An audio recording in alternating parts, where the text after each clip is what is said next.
I grew my father's company to $95 million. Then he said, smiling, "Your brother will take over now." The boardroom was silent except for the faint hum of fluorescent lights above.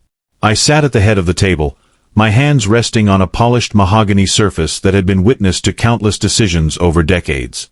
The numbers were sprawled across spreadsheets in front of me, bold, undeniable proof of what we had achieved together. $95 million.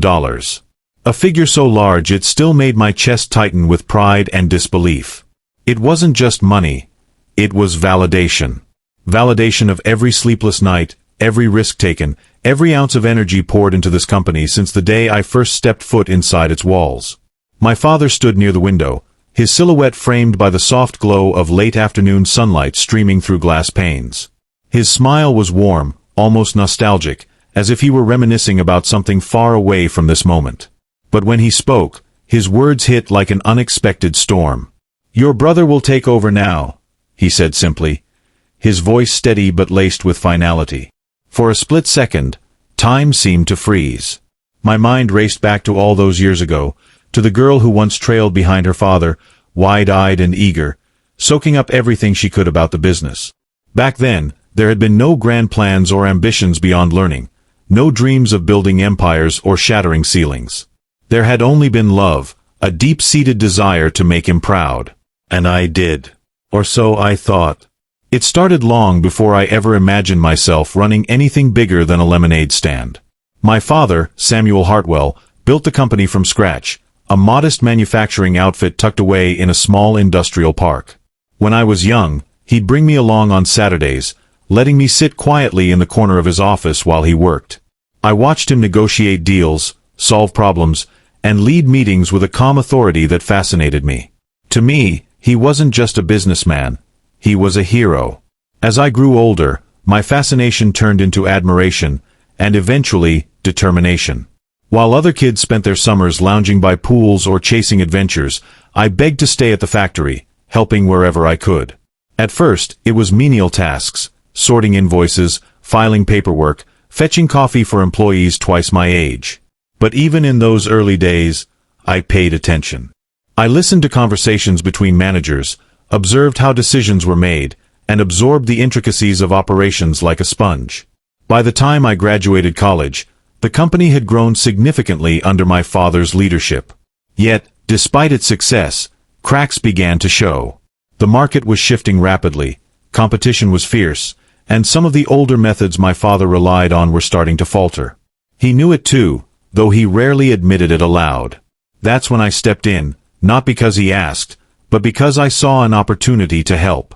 At 23, fresh out of school with a degree in business administration, I joined the company full-time. Some people questioned whether I was ready, whispering behind closed doors about nepotism and privilege. Even my own family harbored doubts. My mother worried I was setting myself up for failure, while my younger brother, Ethan, teased me relentlessly, calling me Daddy's little apprentice. Only my father remained steadfast, offering quiet encouragement without making promises. Those early years tested me more than I could have anticipated. I faced resistance from seasoned employees who didn't believe a young woman should have any real influence. Meetings often felt like battlegrounds where I had to fight tooth and nail to be heard. But I refused to back down. Slowly, I earned their respect, not through force, but through results. I implemented new strategies, streamlined processes, and embraced technology that transformed our outdated systems. Within 2 years, profit soared, and morale improved dramatically. But success came at a cost. Late nights blurred into early mornings, personal relationships crumbled under the weight of endless work, and moments of celebration were few and fleeting. Still, I pressed on, driven by a singular goal, to prove not just to others, but to myself, that I belonged here. That I deserved to carry the torch my father had lit. Over the next decade, the company flourished in ways none of us could have predicted. We expanded internationally, diversified our product line, and became a household name in our industry. Awards lined the shelves of our headquarters, and media outlets hailed us as one of the fastest-growing companies in the region. Through it all, I stood at the helm, steering the ship through turbulent waters and uncharted territories. And yet, for all the accolades and milestones, there was always a lingering question in the back of my mind. one I dared not voice aloud. What would happen when my father decided it was time to step aside? Would he trust me to continue leading the company I had helped build? Or would tradition dictate another path? Ethan had always been the golden child in many ways. Charismatic, charming, and effortlessly likable, he floated through life with a carefree confidence that drew people to him like moths to a flame. Unlike me, he hadn't shown much interest in the business growing up. Instead, he pursued a career in finance, working for prestigious firms in New York City. To outsiders, he seemed untouchable, a natural-born leader destined for greatness. But I knew better. Beneath his polished exterior lay a restlessness, a lack of direction that contrasted sharply with my relentless drive. Still, whenever the topic of succession arose, my father's eyes would soften when he spoke of Ethan. "He'll come around," he'd say, brushing off my concerns with a wave of his hand. "When the time is right, he'll know what to do." I wanted to believe him. Truly, I did. But deep down, a part of me feared that no matter how hard I worked or how much I achieved, it would never be enough. Not because I doubted my abilities, but because I understood the weight of expectations, the invisible chains of tradition that bound us all. The announcement came during one of our quarterly reviews. As usual, I presented the latest financial reports, highlighting key achievements and outlining future goals. The team listened intently, nodding approvingly as I spoke. For a brief moment, I allowed myself to bask in the satisfaction of knowing how far we'd come. Then my father cleared his throat, drawing everyone's attention. "Before we adjourn," he began, his tone measured yet tinged with excitement, "there's something important I want to share." He paused, glancing around the room before settling his gaze on me. "As you all know, this company has grown exponentially thanks to the dedication and hard work of many talented individuals. None more so than my daughter, who has taken us to heights I never dreamed possible." Pride swelled in my chest, and I smiled instinctively, grateful for his acknowledgement. But then he continued, his words slicing through the air like a knife. "However, as I approach retirement, it's time to think about the future.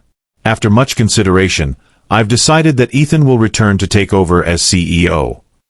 Silence descended upon the room, heavy and suffocating. I stared at him, unable to process what I'd just heard. My heart pounded wildly, a mix of shock, betrayal, and anger swirling inside me. How could he do this? After everything I'd done, after proving myself time and again, how could he choose Ethan over me? Questions burned on the tip of my tongue, but I swallowed them down, unwilling to let anyone see the turmoil raging within. Instead, I forced a polite smile and nodded, pretending to understand. Pretending it didn't hurt. Later that evening, as I sat alone in my office, staring blankly at the city skyline, the reality of the situation began to sink in. This wasn't just about losing control of the company. It was about being dismissed, overlooked, and undervalued. It was about realizing that no matter how high I climbed, I would always be seen as second best. But amidst the pain, a spark of defiance ignited within me. If my father believed I couldn't handle the responsibility, then perhaps it was time to show him, and everyone else, just how wrong they were. The days that followed were a blur of emotions: anger, frustration, disbelief, and an overwhelming sense of betrayal. I replayed my father's words in my mind over and over again, searching for some hidden meaning or justification that might make sense of his decision. But no matter how I twisted them, the message remained painfully clear. All my hard work, sacrifice, and dedication weren't enough to secure my place at the helm. Ethan returned to town 2 weeks later, his arrival announced with fanfare befitting a prodigal son. He swept into the office like a whirlwind, shaking hands, cracking jokes, and charming everyone within earshot. It was infuriating to watch, not because he wasn't capable. He was smart, quick on his feet, and undeniably charismatic, but because it felt so unfair. He hadn't earned this. Not like I had. At first, I tried to keep my distance, burying myself in work and avoiding any interaction with him. But Ethan had other plans. One afternoon, as I sat poring over quarterly projections, he appeared in my doorway, leaning casually against the frame with a grin that made my blood boil. "Hey, sis," he said, stepping inside without waiting for an invitation. "Got a minute?" I looked up from my laptop, forcing a neutral expression. "What do you want, Ethan?" He raised his hands defensively, feigning innocence. Whoa, hostile much. I just wanted to talk. There's nothing to talk about, I replied curtly, turning back to my screen. You're here to take over. Congratulations. Now leave me alone so I can finish what I'm doing. But Ethan didn't leave. Instead, he pulled up a chair and sat down across from me, his demeanor shifting slightly. For the first time since his return, there was a flicker of seriousness in his eyes. Look, I know this isn't easy for you, he began, his tone softer now. And I get why you're upset. If I were in your shoes, I'd probably feel the same way. I snorted derisively. No, you wouldn't.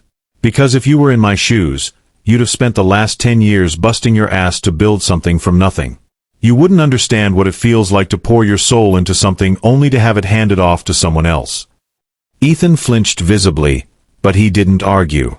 Instead, he leaned forward, resting his elbows on his knees.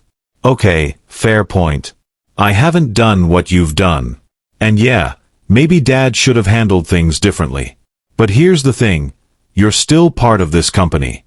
Your name is on everything we've built. Whether I'm CEO or not doesn't change that. His words caught me off guard. There was sincerity in his voice, a genuine attempt to bridge the gap between us. But I wasn't ready to let him in. Not yet. It changes everything, I shot back, my voice trembling despite my best efforts to stay composed. This isn't just about titles or roles. This is about respect. About being seen. Do you even realize how hard I've worked for this? How many times I've had to fight just to be taken seriously?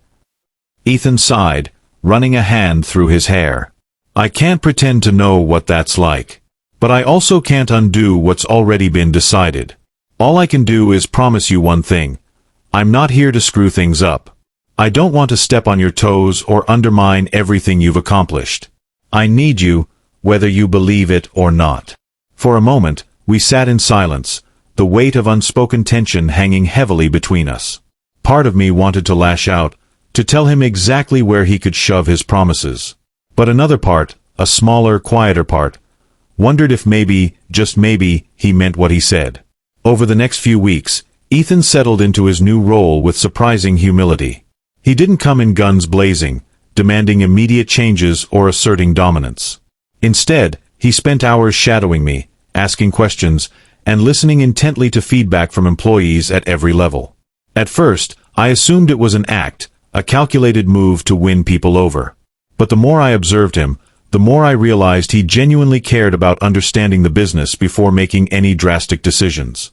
Still, trust wasn't something I could give easily. Every time he praised my contributions in front of the team or credited me for past successes, I found myself bracing for the other shoe to drop. Surely, this was too good to be true. Surely, there was a catch. One evening, after a particularly grueling day of meetings, Ethan invited me to join him for dinner at a quiet restaurant downtown. Reluctantly, I agreed, partly out of curiosity and partly because I needed a break from the chaos. As we sat across from each other, sipping glasses of wine, the conversation eventually turned to our father. "Do you think he regrets it?" Ethan asked suddenly, his brow furrowed in thought. "Choosing me over you, I mean." I hesitated, caught off guard by the question.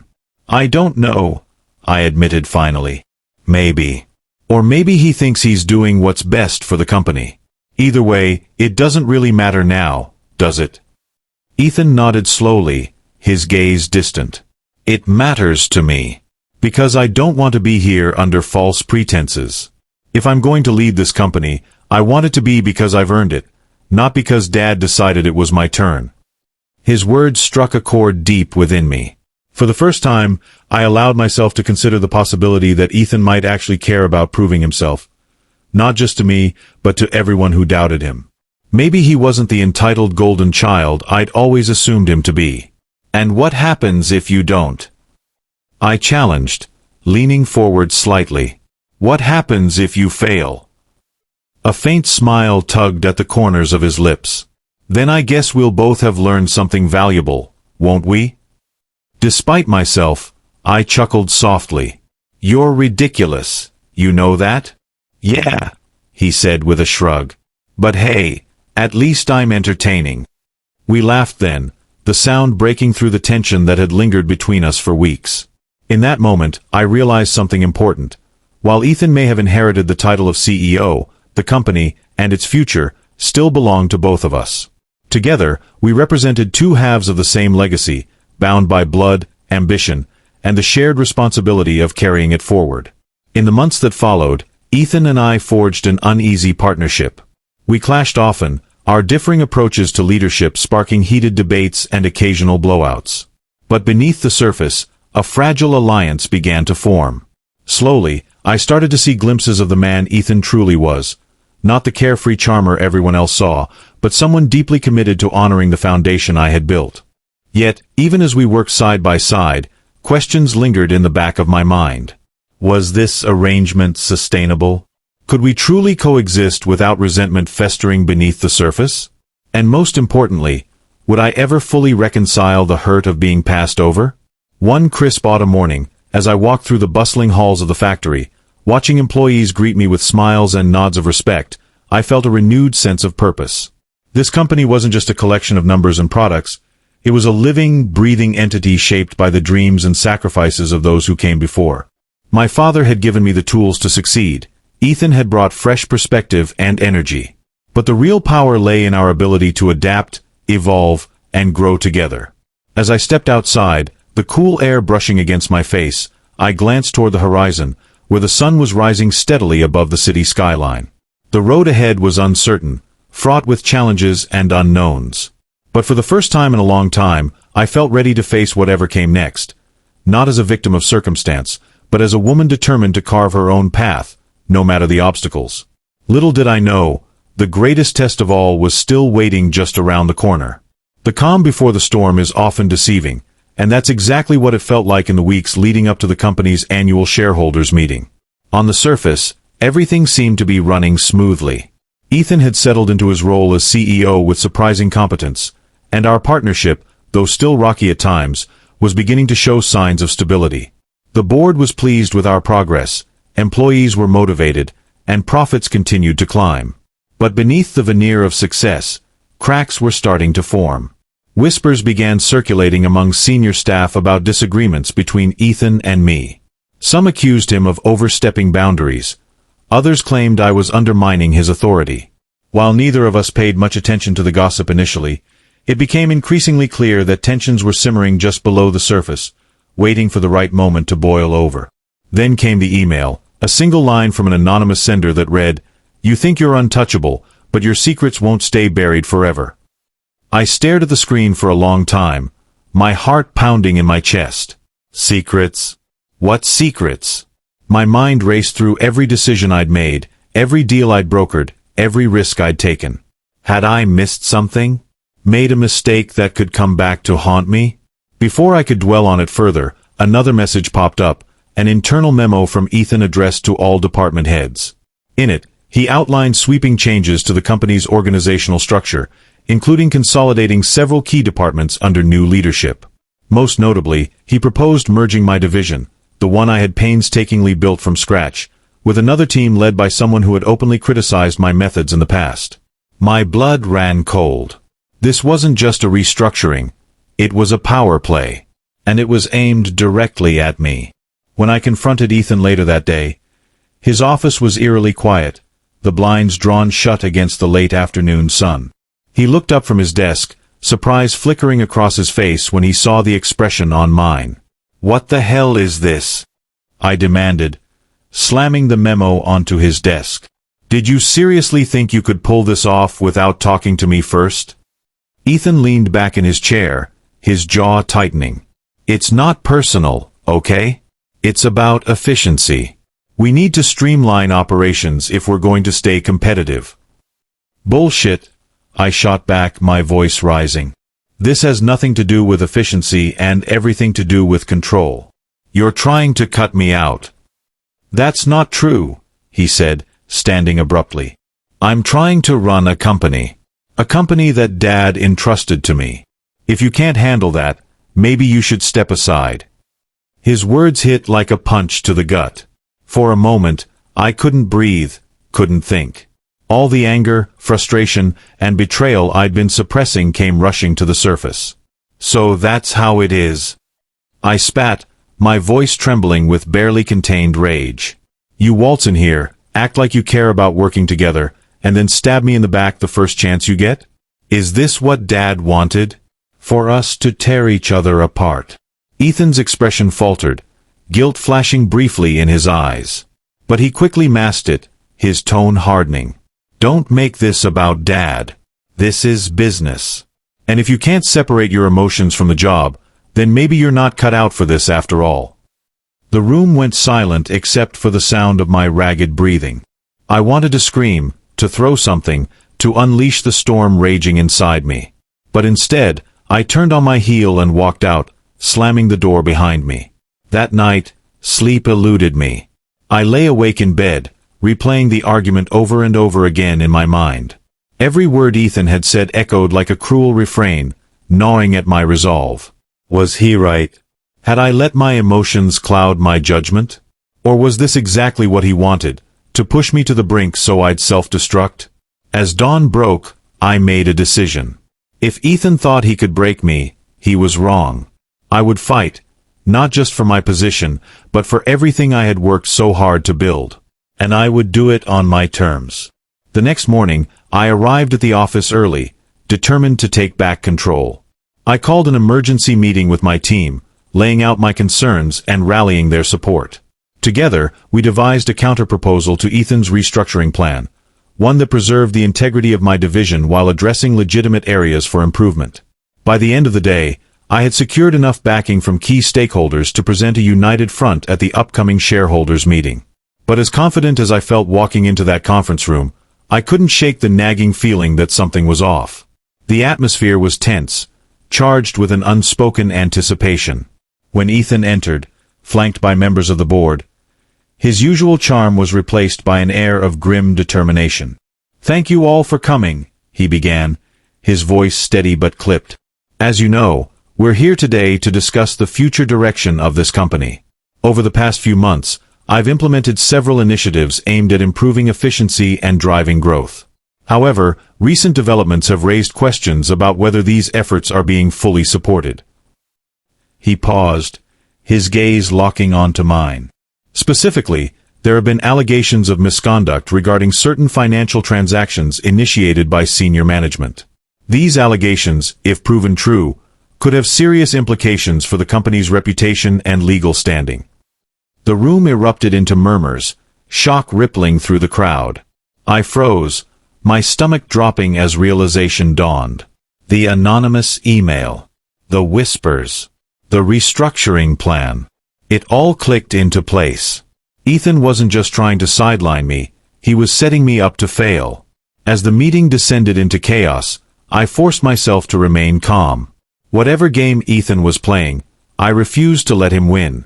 Summoning every ounce of strength I possessed, I stood up, silencing the room with a single commanding gesture.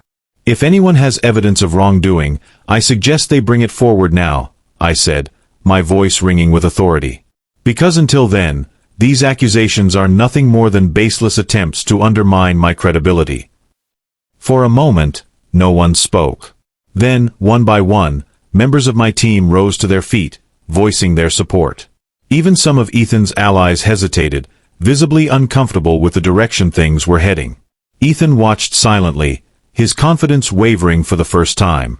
For all his charisma and charm, he hadn't anticipated the depth of loyalty I had earned over the years. Nor had he accounted for the fact that I wasn't afraid to fight dirty if it meant protecting what was mine. By the time the meeting adjourned, the tide had shifted. The board agreed to postpone any major decisions pending a full investigation, and Ethan retreated to his office, looking shaken.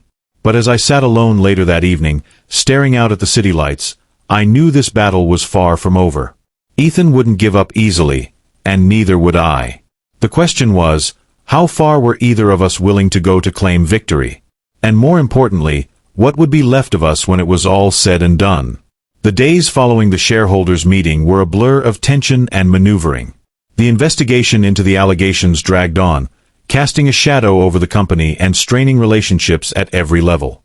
Ethan avoided me entirely, retreating behind closed doors with his closest advisors, while I worked tirelessly to rally support and gather evidence that would exonerate me. But as the weeks turned into months, it became increasingly clear that this wasn't just about proving my innocence, it was about survival. Both Ethan and I had staked our reputations on this fight, and neither of us could afford to lose. Every conversation, every decision, every move we made felt like a chess match, each of us trying to anticipate the other's next play. Then came the day when everything changed. It started innocuously enough. A routine audit flagged discrepancies in several high-profile contracts signed during Ethan's tenure as CEO.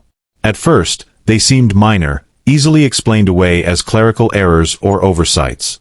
But as the auditors dug deeper, a pattern emerged. Inflated expenses, questionable vendor agreements, and unauthorized bonuses paid out to select executives, all approved under Ethan's watch. When the findings were presented to the board, the room erupted into chaos.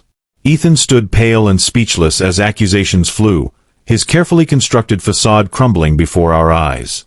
For once, he didn't have a clever response or a charming smile to deflect the scrutiny. He was exposed, vulnerable, and utterly unprepared for the fallout. I watched silently from the sidelines, my heart pounding as the truth unfolded. Part of me wanted to feel vindicated, to revel in the justice of seeing him face consequences for his actions. But instead, I felt only a deep, aching sadness. This wasn't how it was supposed to end. Not for him, not for us. After what felt like an eternity, the board called for a recess. As people filed out of the room, murmuring amongst themselves, Ethan caught my eye. There was no anger in his gaze, no defiance, only regret. "I never meant for it to go this far," he said quietly, his voice barely audible above the din. I thought I could fix it before anyone found out." His words hung in the air between us, heavy with unspoken meaning. For the first time, I saw him not as my rival, but as my brother. The same boy who used to tease me mercilessly as kids, the same man who had tried so hard to prove himself worthy of Dad's legacy. And in that moment, I realized something important. We weren't so different after all. We both carried the weight of expectations, the burden of living up to a name that loomed larger than life. We both made mistakes, driven by fear and insecurity. And now, we both faced the consequences of those choices. In the end, Ethan resigned as CEO, citing personal reasons. The board appointed me interim leader until a permanent replacement could be found, though whispers circulated that my position might become official sooner rather than later. As for Ethan, he left town shortly afterward, disappearing from the public eye without fanfare or explanation. Life at the company slowly returned to normal, or as close to normal as it could be after such upheaval. Employees began to heal, rebuilding trust and refocusing on the work that mattered most. Under my leadership, we implemented reforms to prevent similar issues in the future, ensuring transparency and accountability at every level. Yet, despite the outward appearance of success, I couldn't shake the lingering sense of loss. Winning hadn't brought the satisfaction I'd imagined. Instead, it left me hollow, grappling with questions I couldn't answer. Had I done enough to stop this? Could I have reached out to Ethan sooner, bridged the gap between us before it widened into an abyss? One evening, as I sat alone in my father's old office, the same place where this journey had begun, I picked up the phone and dialed a number I hadn't used in months. It rang twice before a familiar voice answered. "Hey," I said softly, hesitating for a moment. "It's me. Can we talk?" There was a long pause on the other end, followed by a sigh. "Yeah," Ethan replied finally. "I think we need to." And so, for the first time in what felt like forever, we talked, not as adversaries, but as siblings. We didn't solve everything that night. Some wounds ran too deep to heal overnight. But we took the first step toward reconciliation, acknowledging the pain we'd caused each other and vowing to do better moving forward. As I hung up the phone, a strange peace settled over me. The road ahead wouldn't be easy, but it was ours to navigate, together. For all the battles we'd fought, all the scars we'd earned, one thing remained certain. We were still family. And sometimes, that was enough. The city lights twinkled outside the window, casting a soft glow across the room. Somewhere in the distance, a clock chimed midnight, signaling the start of a new day. I leaned back in my chair, letting the quiet envelop me. Whatever tomorrow held, I knew I was ready to face it. Not as the woman who grew her father's company to $95 million, not as the sister betrayed by her own flesh and blood, but as someone stronger, wiser, and more resilient than ever before. Because in the end, it wasn't about titles or legacies. It was about finding your way home, even if it meant forging a new path along the way.